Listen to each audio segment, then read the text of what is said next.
লড়াই লড়াই লড়াই চাই, লড়াই করে বাঁচতে চাই, এই লড়াইয়ে জিতছে কারা?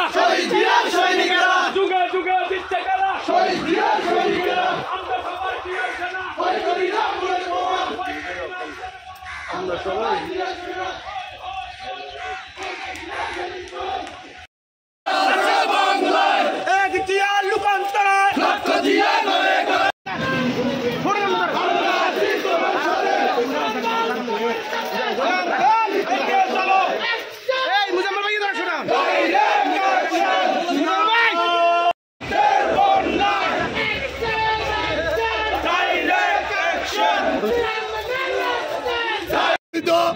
মাদকের সাথে জড়িত, সালিশ বাণিজ্যের সাথে জড়িত এবং সন্ত্রাসের সাথে জড়িত বাংলাদেশ জাতীয়তাবাদী যুব দলের নেতৃবৃন্দ আজকের এই প্রেক্ষাগৃহ থেকে এই রাস্তা থেকে পরিহার করবেন।